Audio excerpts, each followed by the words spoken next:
So hello to everyone and a very warm welcome today to this official side event of the 6th session of the United Nations Environment Assembly.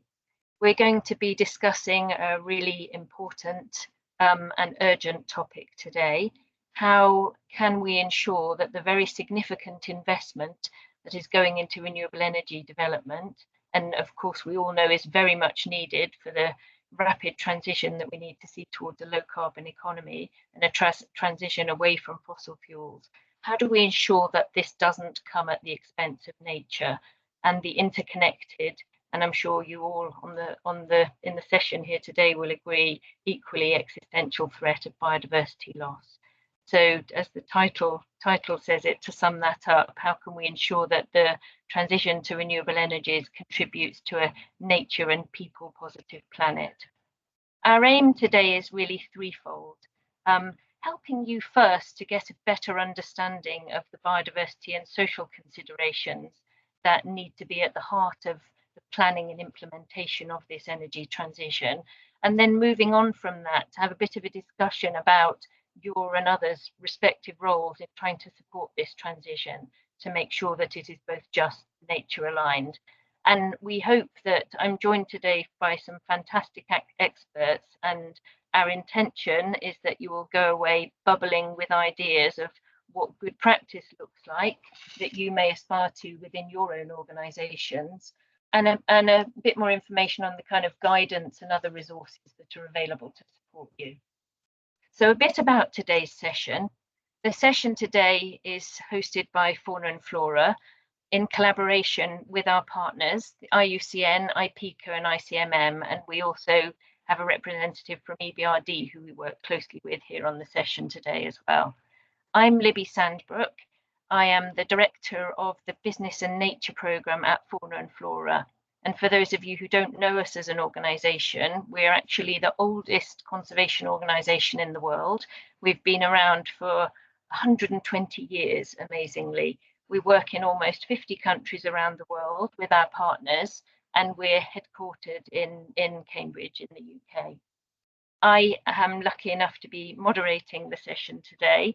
And as I've already said, I'm joined by some fantastic experts from the industry, from the NGO sector and from the banking sector. I'll leave them to introduce themselves to you personally in a minute, but just to give you a flavour of how we're planning to run the session today, we will kick off with a broad introduction from my colleague Jose Rubio, who's a senior technical specialist at Fauna Flora. And this is going to then be followed by the bulk of the session. We'll be having a discussion with our experts. So we have Rachel Asante, who is Senior Programme Manager with IUCN. We have Stephen Dickinson, who's here today with two hats on, one as the company biodiversity specialist and senior environment advisor with Total Energies, but his other hat is as chair of the biodiversity working group within Ipieca. We have Aidan Davey, who is co-chief operating officer with ICMM, the International Council for Mining and Metals. And again, Aidan will, I think, be able to wear a bit of two hats, talking to us a bit about the work that ICMM is doing to support its members, and also indeed some of the work that the members themselves are doing as well. And then we have Robert Adamczyk, who is ESD Head of Energy for EBRD, so the European Bank for Reconstruction and Development. We had very much hoped to have a government representative with us today. Unfortunately, that hasn't happened. So our panelists, who work very closely with governments around the world, are going to step in and help to talk about what they see, where they see the importance of the role of government and what they see happening now and where we need to get to. Just a bit of housekeeping. You will see that as participants, you're all muted and you have your videos off, and I'm sorry for that. It would be lovely to see you all in person, but I want to make sure that you're clear on who our experts are and who's speaking. We really encourage you, though, to ask questions of the panelists. So you'll see, I don't know if you've used Teams as a webinar host before, but there's a Q&A icon at the top. If you click on that, you can post questions to us through the course of the discussions, and we'll do our best to try and answer them either verbally or in writing. So That's probably enough for me from now. What I'd like to do before we move on to the introduction from Jose is just turn to our panelists and invite them to introduce themselves. If perhaps in introducing yourselves, panelists, you could give a brief introduction to yourselves and your organisations, and also tell everyone your interest in renewable energy, what brings you here, and not just your interest in the renewable energy transition, but of course interest in making sure that we do this by putting nature and people at the heart of the transition. So Rachel, if I could start with you, would you like to introduce yourself? Thank you, Libby, and very much appreciated being invited to this this session. So my name is Rachel Asante-Owusu. I'm the Senior Programme Coordinator for Climate Change at IUCN. IUCN is the largest conservation organisation in the world. So Libby, Flora and Fauna take the oldest, we take the largest crown. We'll give you that. We have over 1,400 members, including a lot of very recognisable NGO members, such as Flora Fauna, such as BirdLife International, WWF. We also have 160 state members within the IUCN Union, and we have an Indigenous Peoples Secretariat within the IUCN Union as well.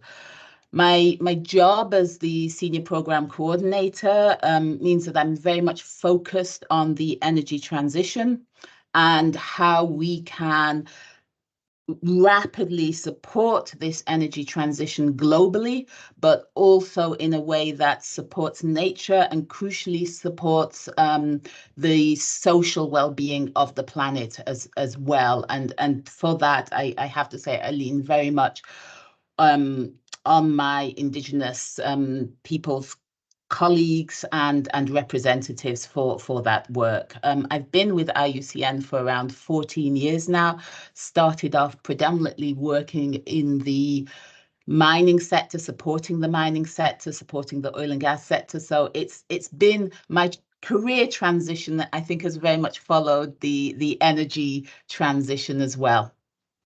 I'll leave it there. Thank you, Libby.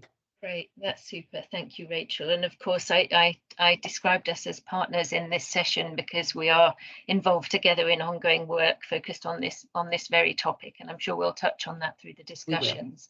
Awesome. So Stephen, probably another example of somebody following the energy transition. So would you like to introduce yourself? Thanks, Libby. Hello to everyone. Great to be here and make a humble contribution, I hope. So Stephen Dickinson, I work with Total Energies. We're a broad energy company, strong, of course, on oil and gas, and embarking onto our energy transition by rapid diversification and scaling up of the integration of renewables into our portfolio. I'm based in Paris in the HSC corporate, and specifically in the environment department, acting as a corporate biodiversity expert for Total Energies. So my role is to set policy. Once that gets approved, is to support our business units in the implementation of the various actions, in short, and to secure reporting, enhance partnership development, and also work with trade associations like Ipieca. I'm an ecologist by training. I've been 10 years with Total Energies, previously in the mining industry on site. 25 years of work pretty much in the environmental field at large. So I'm here with two hats on today. I've been chairing the Ipieca Biodiversity Work Group for a number of years, and my interest, for both of those field of activity, really, whether it's Total or Ipieca, is that both have in common the fact that a number, of companies for Ipieca, but in Total Energies, certainly it's the case for us, have embarked on their net zero commitments, and the renewable energy development plays a significant role in securing that. So it's important that we have the same or better performance levels around biodiversity as we did for oil and gas. And so there's a lot of transposition that's happening. Also fair to say that the dynamics of renewable energy project development is absolutely different from oil and gas, fast track, numerous projects. The land use change aspects are significant. So absolutely paramount to have strong biodiversity and nature-related performances mainstreamed for those growing segments of our portfolios, whether it's ours or our trade association members. Fantastic, thank you, Stephen. And I'll turn to Aidan now, and I need to be clear in introducing Aidan that we're splitting our discussion into two parts today. One is very much focused on the development of renewable energy, so wind and solar are a particular focus, I think, of this group. But the other, of course, is the important consequences for sourcing of materials to build all of this renewable energy. And I think, Aidan, that is where your interest comes in. So would you like to introduce yourself? Thanks so much, Libby. I'm Aidan Davey. I'm the Co-Chief Operating Officer at ICMM. And for those who don't know ICMM, that's a leadership organization that works for a safe, just and sustainable world that's enabled by responsibly produced metals and minerals. I'm delighted to be part of this conversation because I think it's really important for a few reasons. One, because we know that the transition to a low carbon future with a greater reliance on renewables is going to be heavily dependent on mining and metals. So last year, the International Energy Agency brought out the latest in a series of reports, and they project that global demand for the 5 main critical materials, that includes copper, lithium, cobalt, nickel, and neodymium, will increase by 3 to 14-fold between 2021 and 2030. So that's going to require substantial investment in new mines to meet demand.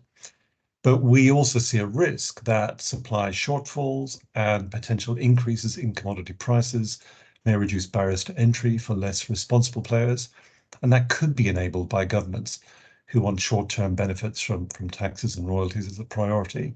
So as ICMM, we not just believe, but we're on the record as saying that this is a reason to double down on the responsible production of minerals and metals, not to cut corners. We think it's critically important that neither nature nor people become collateral damage in the rush to provide the materials to support the transition to a low carbon future. So that's me, and looking forward to the conversation. Fantastic, thank you, Aidan. And Robert, welcome. Hello, it's a pleasure to be here. So I'm Robert Amczyk from the European Bank for Reconstruction and Development. We are an international financial institution owned by governments, aimed at supporting actually the private sector in investment. We originally set up to help in the transition from centrally planned to market economies. That is still important and will be important in, for instance, rebuilding of Ukraine. But the key is now we're looking at the transition to new energy sources and decarbonization, and the decarbonization of economies.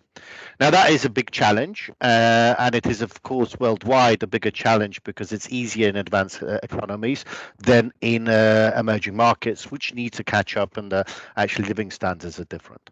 But we need to take into account the biodiversity and nature issues. So I'm head of the energy team. I've been working for 30 years in the environmental field, in privatizations, due diligence and restructuring. So the ESG side is very close to me. And since 2015 been involved in an energy task force for the conventional migratory species, where we're looking at developing best practices in terms of renewable energy. And working in the renewable energy now for 15 years. So at the start of the transition, when we started financing, we look at the big impacts that renewables can have. And it's like everything in life, it's location, it's setting, and sometimes location might be good, but it might collide with biodiversity issues, and particularly migratory species. But that's also for all renewables. In terms of solar, we can put barriers in terms of the ground, and in terms of wind, of course, bigger barriers as well. There is an issue, of course, on the supply chains, and as we increase the battery storage, increase our approach to renewable, we have the mineral issues as well, and the human rights. But in terms of biodiversity, it is very important to look at how we can combine the requirements with what we do. So this is, I think, with a lot of we'll discuss later, artificial intelligence, new systems that are being in place, we can locate wind farms in even more sensitive areas, but have to make sure that the financial issues of closure, shutdown on demand, and restrictions are put in place so that we can actually manage that. And in some cases, it means actually relocating. So in that sense, I'll probably, because we'll have discussions, we work with companies like Total on financing, but it is the new way of addressing nature and renewable energy that we need to take into account. Fantastic. That's given us a good taster of what's to come in the discussions. And I think you can see already, those listening, what a wealth of expertise we have. So we need to squeeze as much out of you as we can in the next hour. So before we get on to those discussions, I'm going to turn to Jose now, my colleague Jose, who's going to try and, you've got a flavour of some of the challenges and some of the opportunities from the introductions, but Jose is going to try and broadly, in 10 minutes, set the scene for us to help us to understand what the transition looks like, and some of the sort of key challenges and opportunities we face associated with that. So Jose, please do introduce yourself as well before you kick off. Thanks, Libby. I'm Jose Rubio. I'm a senior technical specialist in Fauna Flora. I've been working on environmental issues and conservation for more than 15 years now. I'm an environmental economist by training, but I've worked in different subsectors as part of development, extractives, infrastructure, and now I'm also transiting to the energy transition as well. And I'm very happy to be here. It seems like that the round of introductions made most of my presentation today, but so I try to keep it short and concrete because I think we want more of this fascinating panel than my presentation. But let me start. I hope you can see my screen. All right. So what I want to talk to you in this occasion, and thanks for joining us in this side event, is to kind of show or start discussing this sort of overlap between this more than needed transition to renewable energies and what we are calling nature and people positive world or planet. But what do we mean with nature positive? It's sort of it's kind of a term that is being used in different ways, and it started a few years ago. But for us, nature positive is it's a planet where the different stakeholders involved in the development sector put biodiversity at the center of the planning, where every new operation, every supply chain delivers concrete conservation actions and net positive impacts at the different scope of interventions, where also nature-based solutions are the kind of bread and butter of every new project and every supply chain, and where the understanding of impacts and dependencies with environment are integrated into every decision-making process. So that's how we envision a nature and people positive planet in the future. And to be honest, we don't have many options about this new concept. We're living in a crisis, and I was going to call this slide bad news, but I didn't want to sound that pessimistic. And these are not news. We're living in a crisis. We're reaching all the limits that science has estimated the planet can tolerate in terms of climate and biodiversity. We see everyday news about climate disasters, environmental crimes, and that's a huge problem. That means we need big solutions, which in this case means a systemic change. A systemic change where development is not only about mitigation, it has to be also about going beyond impacts and delivering net gains for biodiversity. And that means all working together somehow. You know, the different stakeholders, governments, the private sector, civil society, the finance sector, we all need to sit on the same table, understand the connections between the needs for development and the limits of nature and our dependencies, to finally set ambitious enough targets to change this sort of dramatic environmental situation. But there is also a bright side. We can also find good news, right? There is a sort of international agreement of what's the problem and what are the potential pathways to reach a solution. A few examples: we've got the Paris Agreement that put nature-based solutions and biodiversity as one of the core or the central aspects to address climate change impacts and to adapt of this to climate change impacts as well. We've got the 30 by 30 ambition trying to restore around 350 million hectares of deforested and degraded land by 2030. And of course, we've got the Global Biodiversity Framework, the GBF, trying to set targets to finally reverse biodiversity losses by 2030 as well. And there are other things happening out there.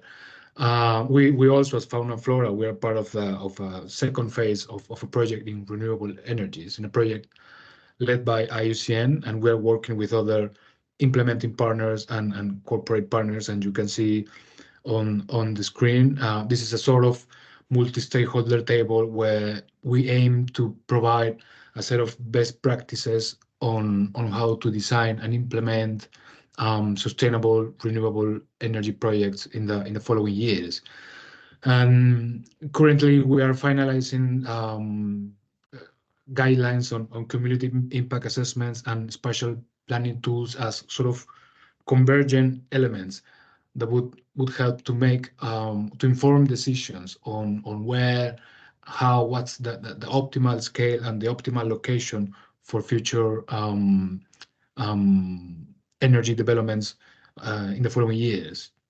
We are now trying to explore another layer of complexity, looking at the supply chain level and trying to develop some responsible sourcing frameworks to again try to bring back biodiversity at the core of this type of decisions. But what does this mean for the sector as a whole? It's undeniable that we need a rapid expansion of renewable energy to decarbonize the economy. That's a fact. According to the IEA, we need 3 times more renewable energy capacity by 2030. But that will also come with risks for biodiversity. We cannot, the reduction of carbon emissions can be decoupled with addressing impacts on biodiversity. New energy projects will come with more conflicts for land, competition with other ecosystem services, and so on. In general, for instance, new wind and solar farms are also drivers of land use change, habitat fragmentation, habitats disturbance, and these elements need to be put in balance with a need and demand for more energy. Population of birds and bats, for instance, are the most affected population in the case of wind farms.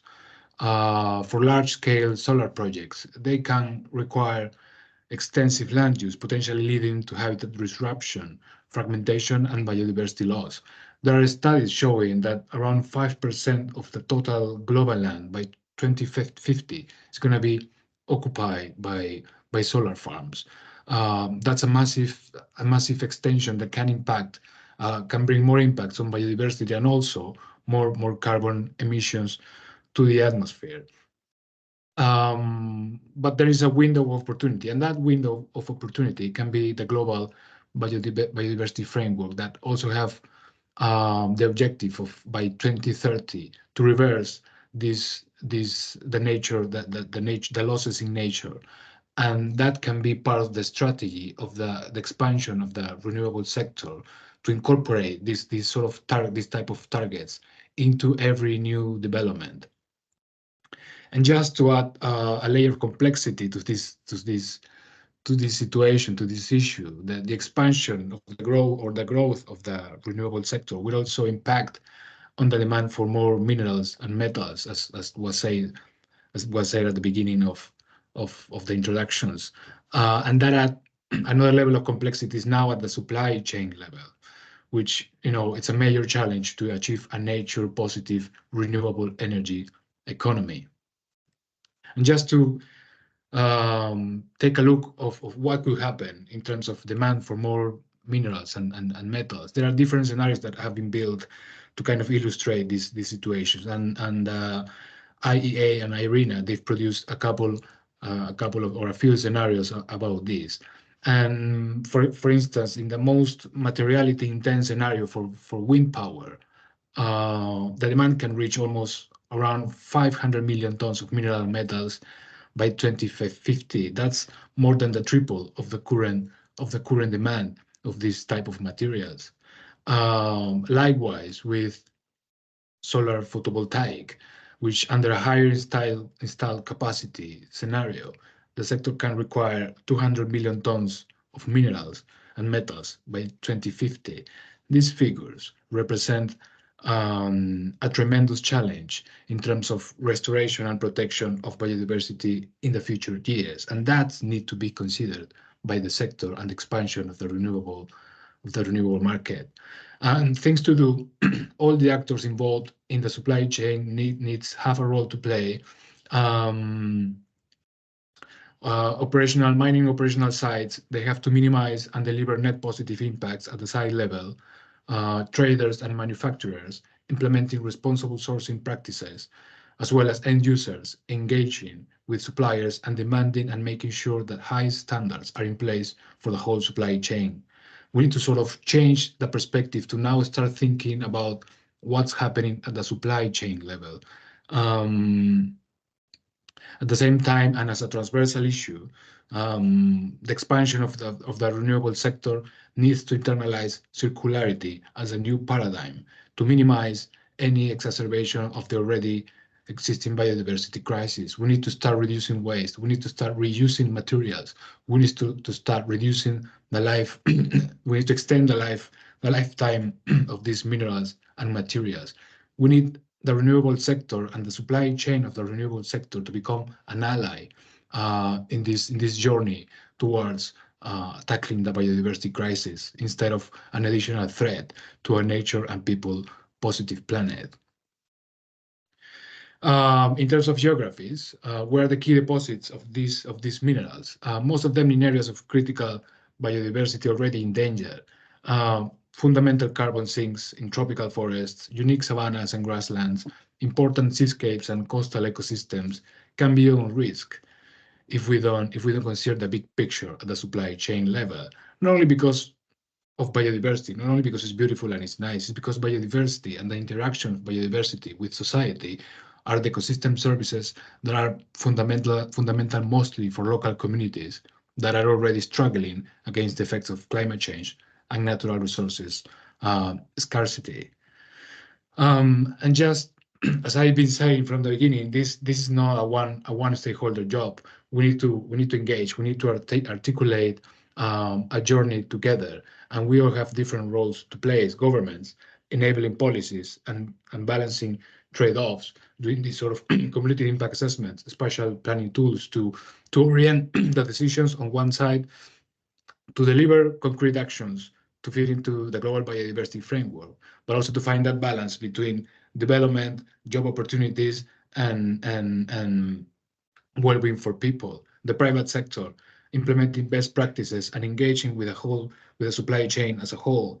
The development banks providing safeguards and incentives to deliver nature-positive outcomes and supporting optimal projects in the renewable sector, and civil society facilitating this engagement with articulating with the different stakeholders and providing technical support and tools to try to find a balance in the trade-offs that may arise in the future. So that's all from my side, Libby.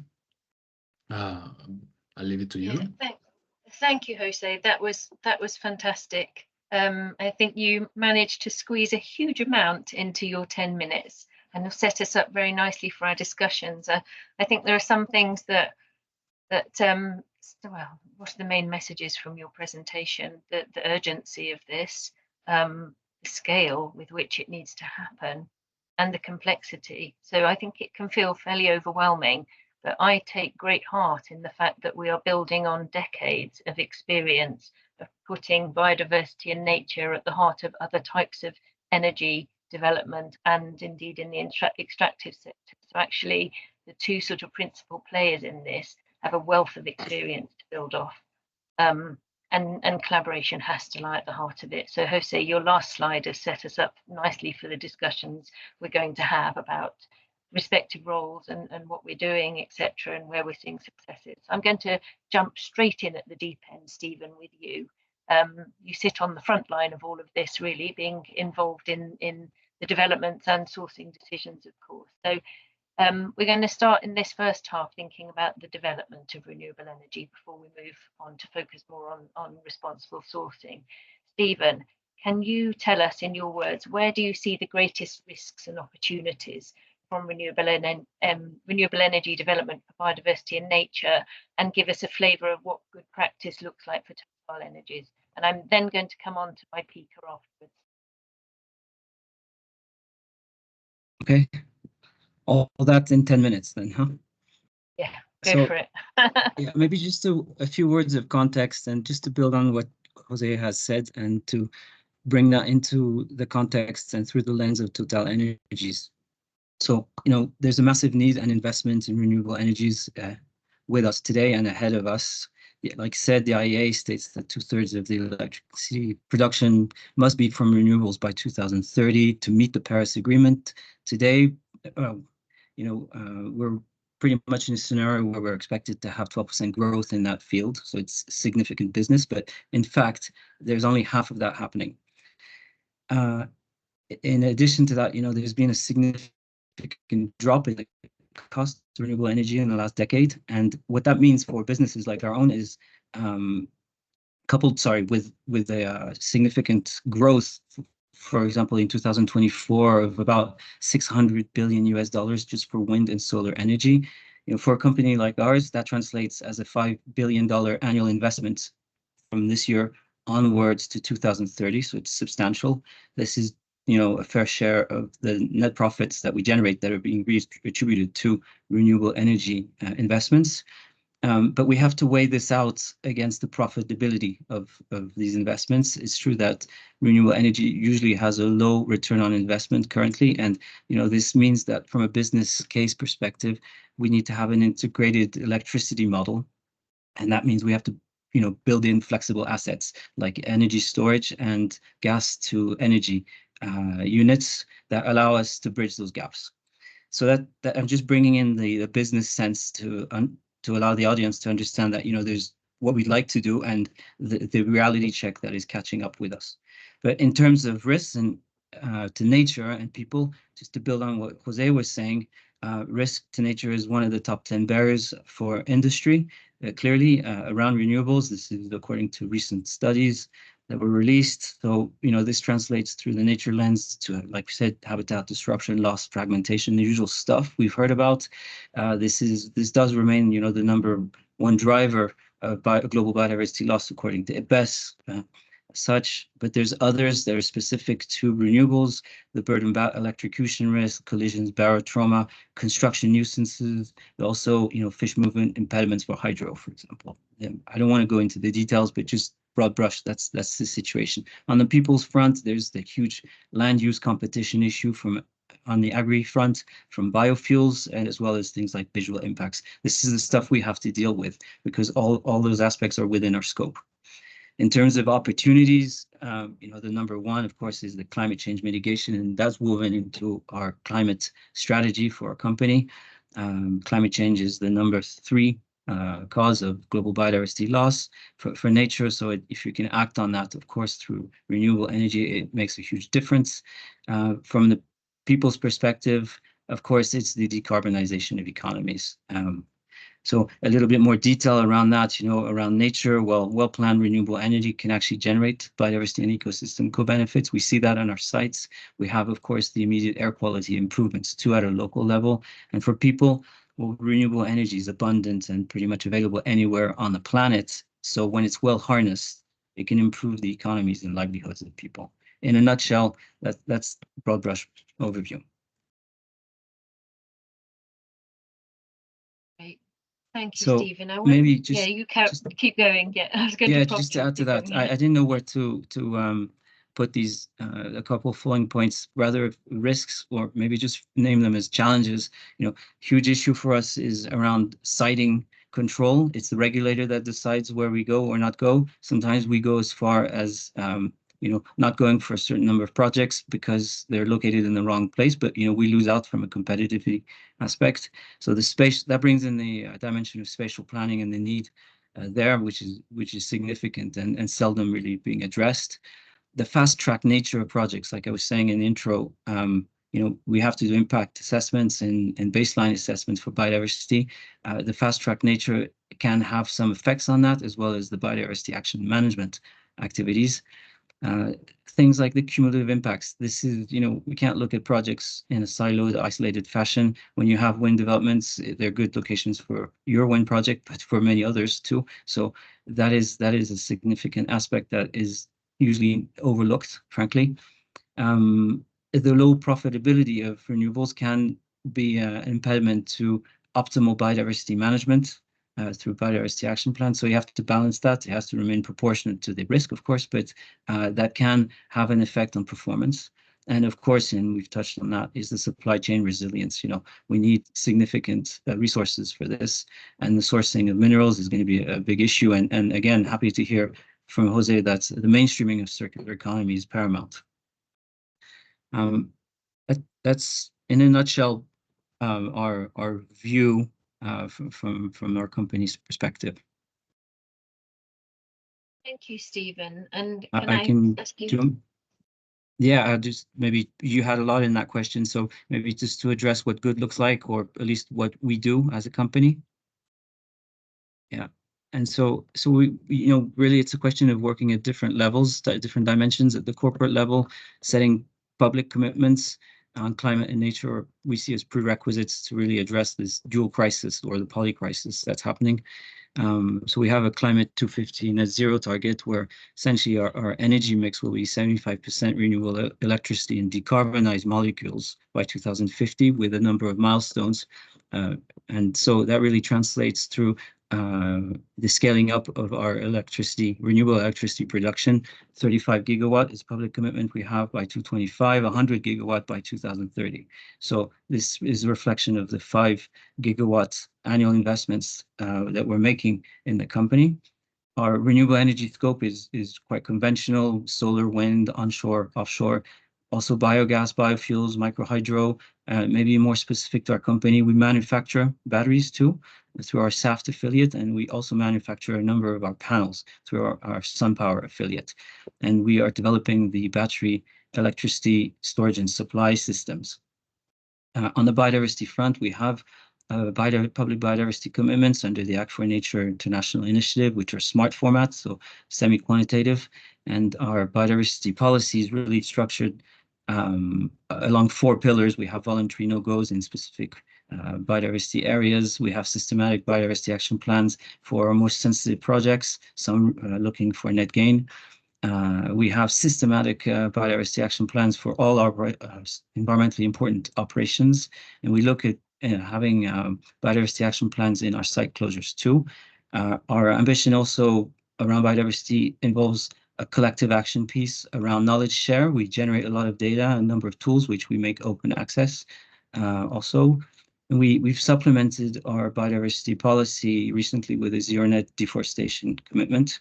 And we have a number of other nature-related targets around water withdrawals in stressed areas, or the circular economy targets that we have 70% valorization by 2030 for all our sites. So that's the corporate level. Then, when the tires hit the road, we need to work at site level and demonstrate performance at operations. So this is really where, having enhanced biodiversity inclusive designs and for our sites and our operations is really important to work well at the site level. So this really relies on the mitigation hierarchy implementation.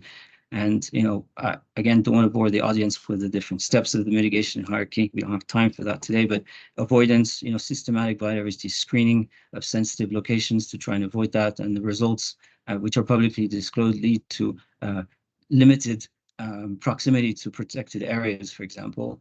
We also have a preference in our business model to develop low integrity lands, so agri or industrial brownfields. It's rooftop solar, with sunshades, and we also work on double dipping to get, two things out of the same square meter. So developing the agro photovoltaics is really one way that we see it can enhance, performance, especially in, densely populated areas like Europe, for example. Mitigation, whole horde of array and different mitigation actions for solar, of course, like panel layout optimization at the very site level to avoid significant biodiversity features like microhabitats. But also, we mentioned this, Robert, with the wind detection and curtailment devices that we're progressively fitting on a needs basis on our sites. Restoration, it's the progressive restoration during construction. Not much site closure because, in fact, when, it's more a question of repowering the sites right now and enhancing their capacity and output. And of course, the last step of the mitigation hierarchy around compensation and offsetting. So systematic offsetting is conducted, where jurisdiction requirements are there. But we go beyond those in areas where they're not required to have on a case-by-case voluntary offsetting. We've had a number of these, for example, in Japan, Spain, the United States, and Qatar. And we're exploring with the marine net gain offsetting requirements that we could integrate in the company because we have strong ambitions around offshore wind. Stephen, Yes. Stephen, can I get you to pause there, because there's a huge amount, and you've talked a bit about government as well, and I know from working with you that one of the challenges that we all face is that it has to be more than Total Energies doing all of this. I heard you talk about your open access knowledge and tools, so it would be fantastic if we'll share the presentation with everybody afterwards and make sure that we share a link to some of the resources that we're talking about. But I wonder if at this point I'd like to bring Rachel in as our stand-in government representative here. How do you, because you work very closely with governments, Rachel, in many countries around the world on renewable development, energy development, how are you seeing governments balance this need for rapid renewable energy development with their wider economic and conservation objectives? And we've talked about spatial planning and cumulative impact within this. So I'm not going to repeat what's already been said, because Jose gave a very good overview of some of the challenges that we face, and I'm a sort of glass half full sort of person, so I'm gonna veer towards some of the opportunities. Yeah. And so what I would say is that there are a couple of additional dimensions that we have to think about when we're engaging with our state members, and one of those is that they think about the energy crisis, the conservation crisis, and some of their commitments around GBF and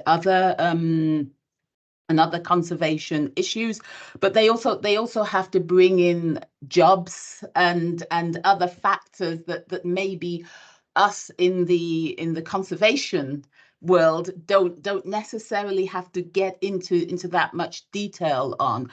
And another aspect to this is that if we are going to really tackle the climate crisis, we're going to have to see that that the growth in renewable energy happens everywhere and not just in some places. So it's I suppose the answer is it's complicated, and it depends which regions you're talking to. But I think that there is increased recognition from governments around the need to move to renewable energy, the need to incorporate that with their conservation goals, and also, quite frankly, with their security goals as well, around energy security and food security. So there's a lot of dimensions that they're having to include in this discussion. We are working very strongly in IUCN with our state members to start developing some sort of integrated guidance around how we can help them maneuver through these issues, and that also means that we're working in partnership with a lot of organizations that maybe we wouldn't naturally be our compatriots, but it's proving to be a very fruitful engagement. And I would say that there are some countries, if I can point to some countries that are really moving very quickly in the renewable energy sector, and also incorporating some of the new technologies that are needed to protect conservation. And I'll mention Egypt because it's in the front of my mind, and I was talking to some of their representatives last week around the work they're doing on offshore and integrating the different tools that exist to mitigate impacts, and they're also looking at capacity building to bring more of their workforce into the renewable energy sector as well. That's fantastic. I think we're sort of trying to bring out some of the best of what's happening here, aren't we? And but the urgency sort of cutting across all of this. And I think, Rachel, I know that in our working group, and Stephen, who's part of this as well, we talk a lot about trying to make sure that we, as quickly as possible, identify these really good examples and share them, so that others don't. There's no need to reinvent the wheel here. We know how to do it. It's helping everybody to sort of get up to speed on that and plan early.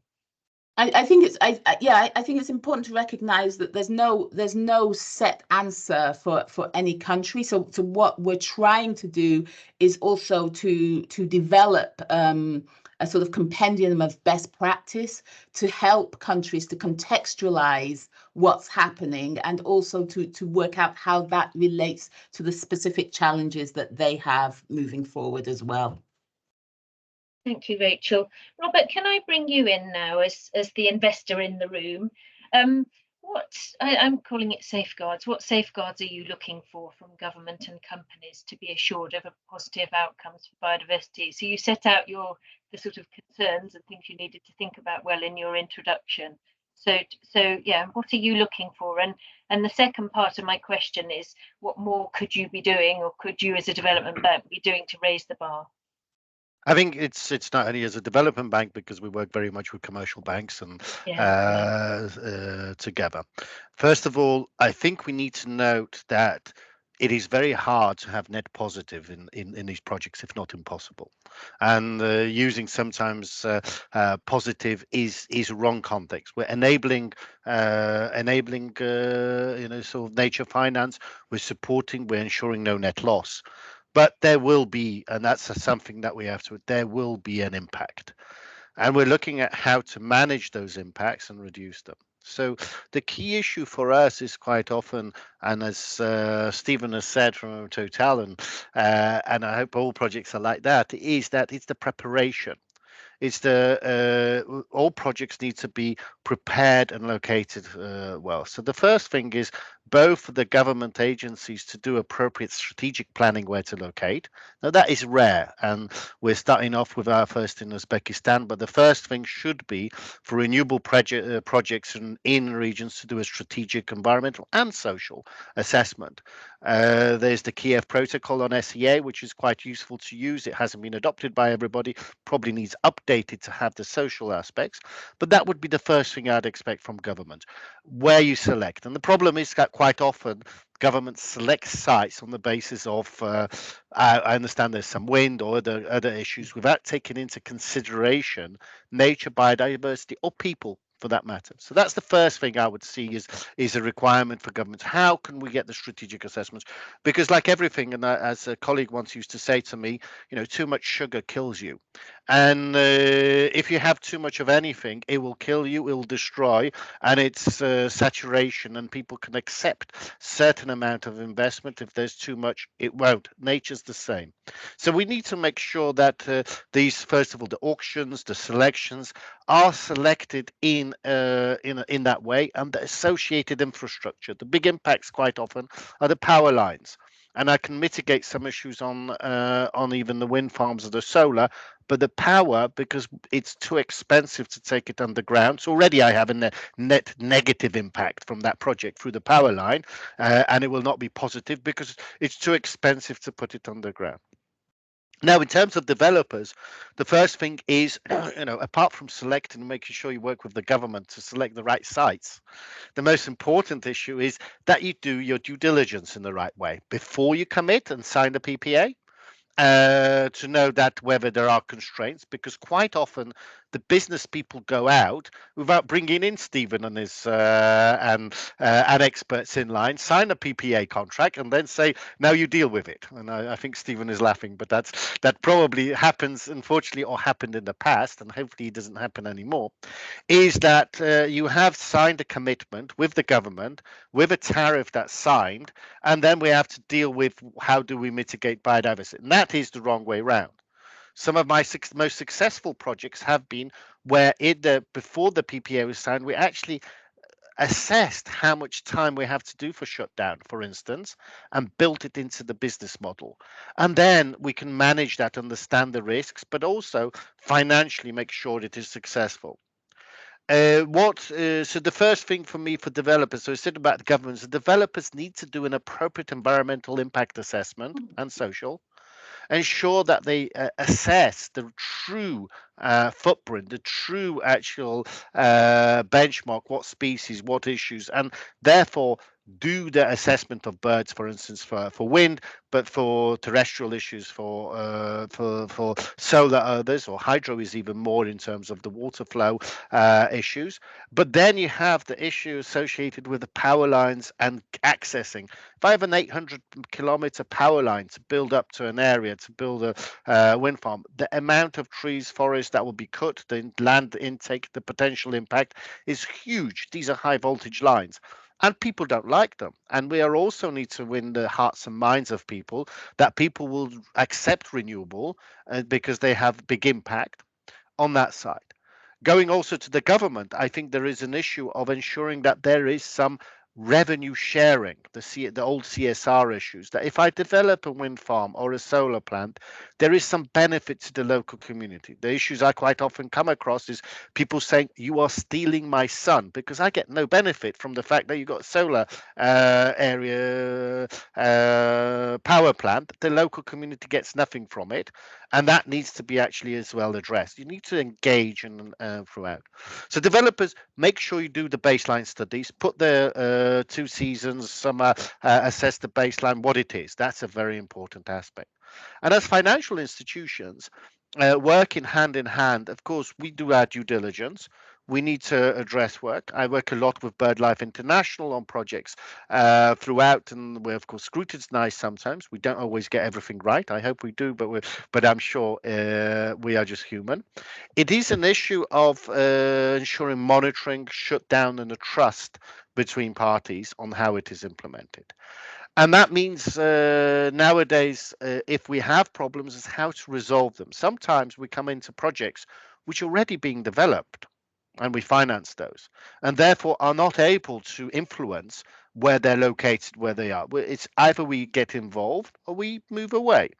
And in some cases, we actually get involved with the sponsors because it's better to be involved and bring in some mitigation and address some of the impacts and reduce them, than rather to walk away and have that bad project still being financed by someone else operational. So it is that also sometimes compromise that we have to take in that side of ensuring. But then we need the transparency.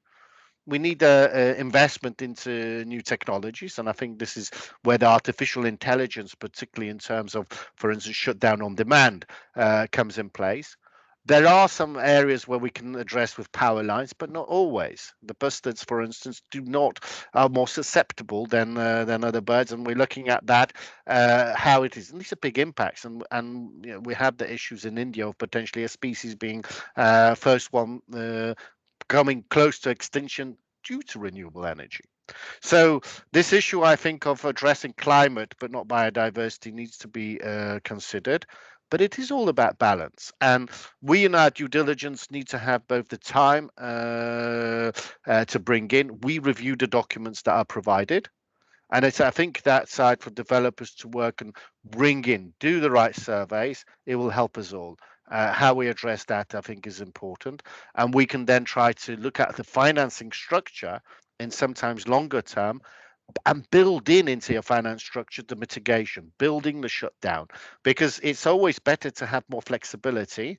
Then from a business plan, you actually win. If I have 14 days shutdown, which is actually one of the projects which I'm still most proud of from 2008, is and we shut down only 3 or 4 days, everybody's a winner.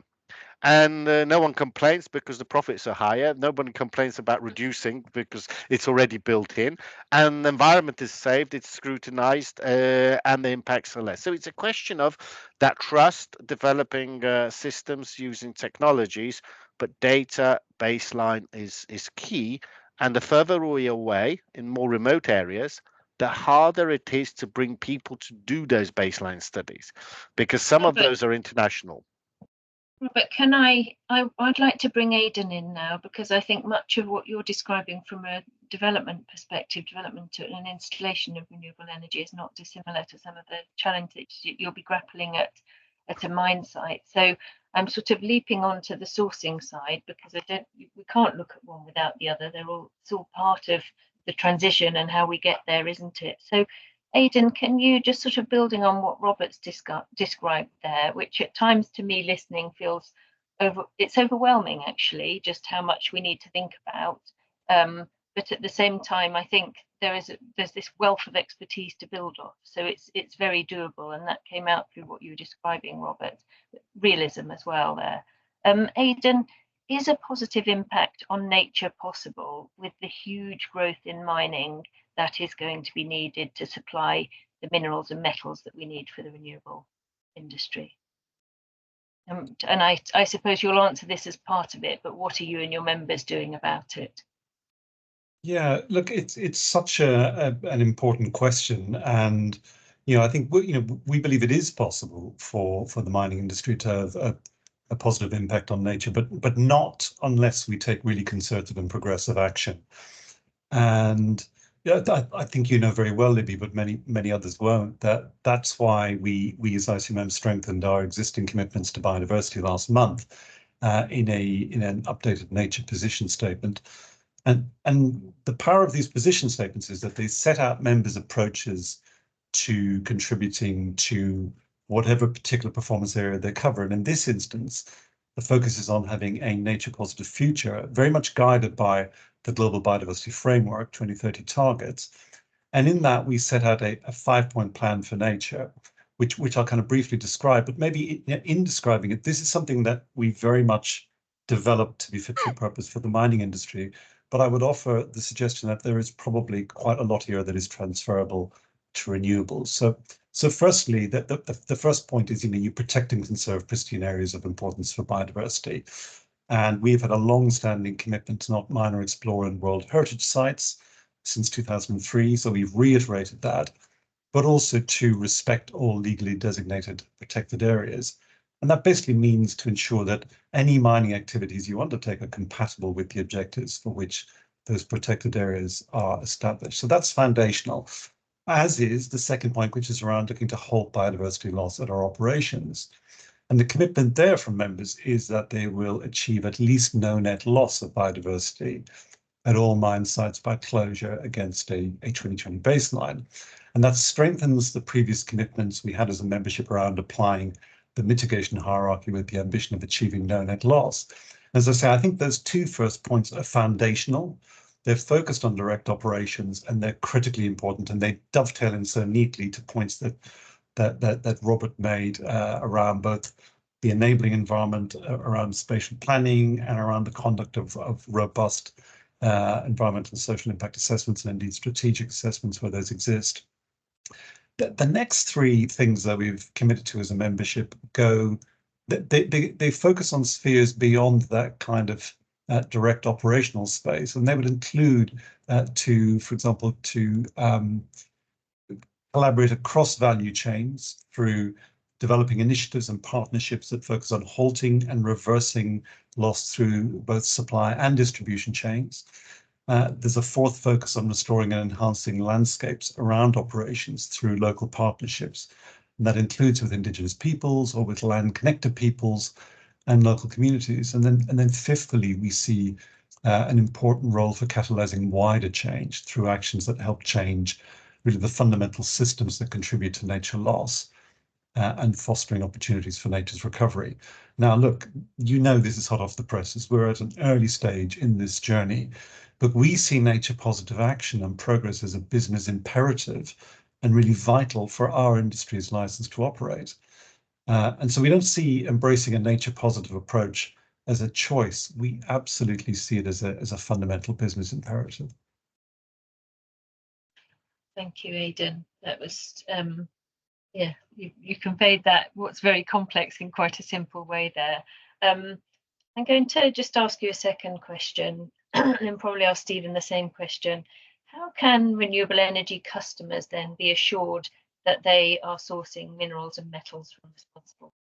And I suppose I say this partly with the caveat that you can support and encourage, engage, work with your members, but the mining for minerals goes way beyond that. But even in terms of your own work, how can other, I know Stephen is not alone, there are others who've joined us today from energy companies. How can they be assured? Yeah, so look, I guess you've got two choices, and again, you know, Robert talks about the due diligence they do within the EBRD. So you can either conduct your own detailed due diligence, but that's costly and it's time consuming, or you can buy minerals and metals from companies that are committed to implementing respected and credible responsible mining standards. And I guess the challenge for renewable energy technology companies is how do you determine which standards are respected and credible? And that's become an awful lot more complicated in recent years with the emergence of multiple responsible mining standards, which makes it harder, I think, for downstream companies to determine which of those standards you can really trust. And that's really been a major motivation behind why, you know, we, alongside the Copper Mark and the Mining Association of Canada and the World Gold Council, are working together to consolidate our individual responsible mining standards into a single global standard. And that global standard will have multi-stakeholder oversight. And this is very much in response directly to feedback from customers, from investors, from civil society, from policymakers, and indeed from mining companies, confirming that, you know, there's a really strong appetite for a less crowded and complex standards landscape that's more transparent, that's more robust, but also that encourages wider industry participation to drive impact at scale. And look, being very clear, we don't see a future where we're looking to have a single monopolistic standard. We just don't think that the monopolistic positions are ever desirable. And they can raise antitrust issues, but we do think there's an opportunity to simplify. And I think that's the value proposition behind what it is we're trying to achieve here. And if we think about, you know, what's oh, sorry.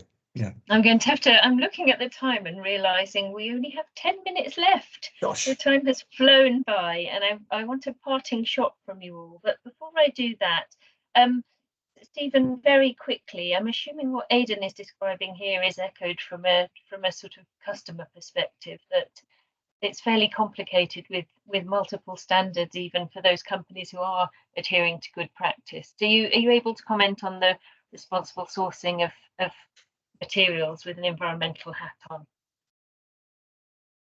Yeah, and just trying to build on that and maybe show, you know, what we're doing from a company perspective.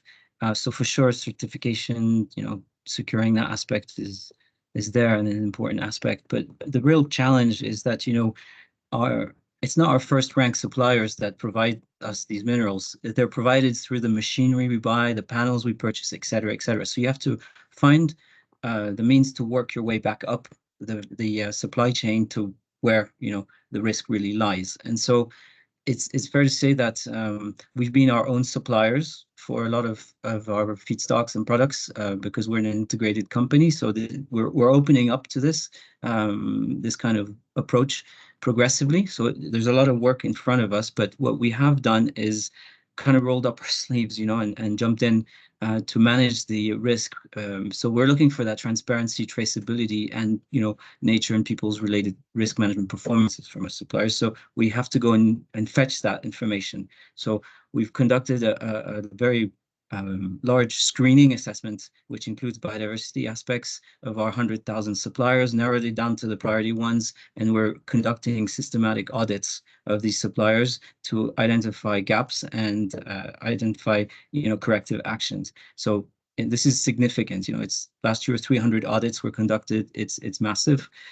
We also work by integrating in specific requirements into our supplier contracts to either select new ones or retain existing ones, where we transpose our no-go for World Heritage sites or systematic BAPs when you know, some of the sites are located in biodiversity sensitive locations. So that's one requirement that allows us to, you know, have control or some control over that risk.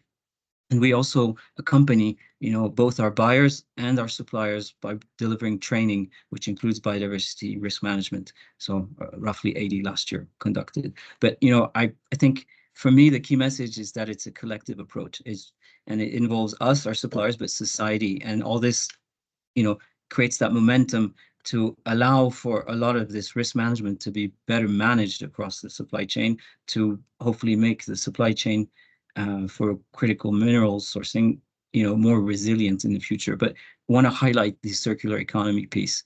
You know, yeah. We're really, that's really paramount. There's not enough minerals in terms of the flux at which all this is happening. So we're going to have to really work on that. And we're doing some of that by, we have a battery recycling plant, you know, so those kind of things. Some of the panels I mentioned can be recycled too, the blades from wind farms. So it's on the go. Maybe ask the same question in a couple of years, you know, 5 years, and we'll have a more constructive response. We'll return in 2 years Indeed. With a session focused on circularity and see, we'll hold you to that and see how you're doing. Rachel, I want to throw in one more question. It's a really important question that I'm going to ask you to answer quite quickly, but with this huge, with the speed and the scale of the transition and the demand for minerals, we've talked a lot about mitigation and trying to have a positive impact, but are there simply some areas that we should leave alone from a nature perspective that are just too high value and we don't develop renewables on them and we don't source from them? Well, the succinct answer to that is yes, there are, and this is not a view that is only held by the conservation community. I know that there are mining operations, and I can point to Aidan and ICMM that recognise that principle, and there are definitely areas that, because of their high biodiversity, I would add all cultural and social values, we shouldn't be operating on. But at the same time, I think it's also important to recognise that that leaves a lot of land and ocean mass where we can work, and it's important that we don't end up then having a death by 100 cuts, as I think it's Pippa Howard formerly from Flora and Fauna used to describe it as. So we do need good and best practice wherever we're operating to recognise the inherent value of conservation in the landscape or the seascape. And if I can just say one more thing, Libby, and I'm going to make this really quick.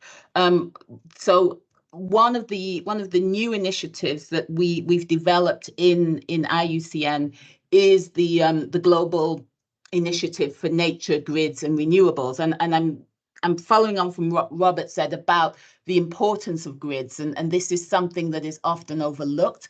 So we're developing this initiative with the Renewable Grids Initiative, and what we're hoping is that Ginger, that's its acronym, is going to be a platform for voluntary contributions between state and non-state actors working with a shared interest of ensuring that the renewable energy generated and the renewable grid system are environmentally and socially sustainable. So I would say also watch this space. There's a lot happening within the renewable energy sector. We're beginning to have closed door meetings with our state members, with our Indigenous peoples members, and with renewable energy companies, looking at where they are, what they need from conservation organizations and other actors in order to make this possible. There's a lot happening, so hopefully next time we're together, we'll be able to relay some progress around that.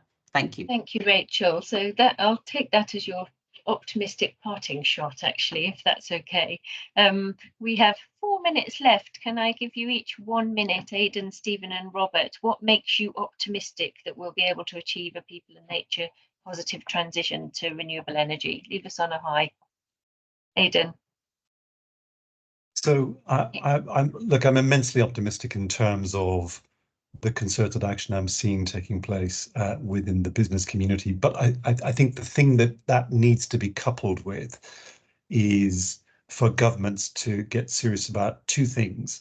I think that will give me immense cause for optimism if I see progress on this front. And in the context of UNEA-6, I think it's really important to flag these. One is Rachel's point around there are some areas that are so important that they should be put beyond the reach of development. And that doesn't just mean beyond the reach of extractors development, that means beyond the reach of extractors and renewables and pretty much anything else. And so governments are the only actor that can ultimately make those choices, I think, in a way that is sustainable and durable. The second thing is that governments are uniquely well positioned to decide who gets to operate in their territory.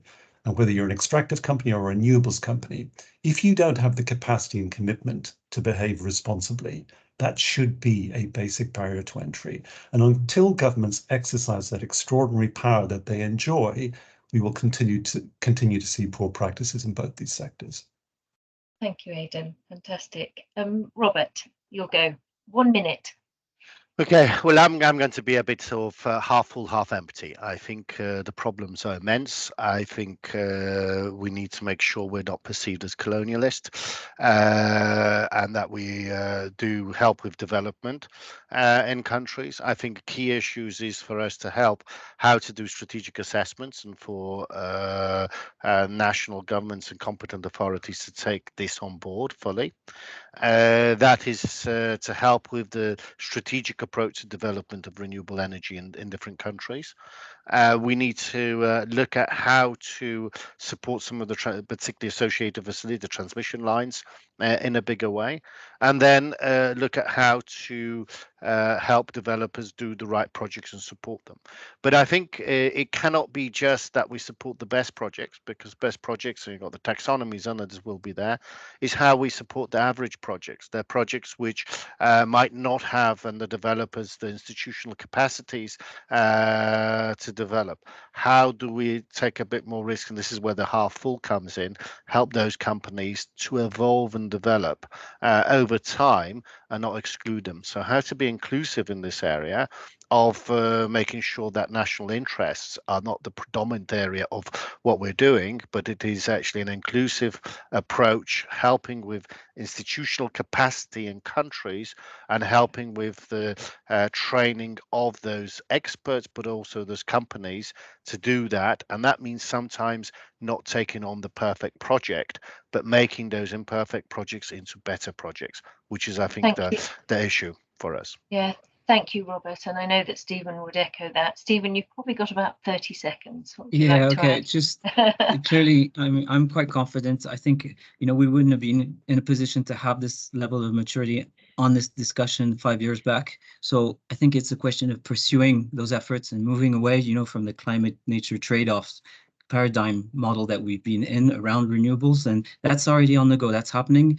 So more uptake, more scaling, and more inclusivity, at the design and operational phase. But, ultimately it boils down to collective action. So more cooperation between the stakeholders, break down the silos, between regulators, NGOs, academia, private sector. So I think le mot de la fin for me would be collective action. And we need to, identify how to enhance and have more of that.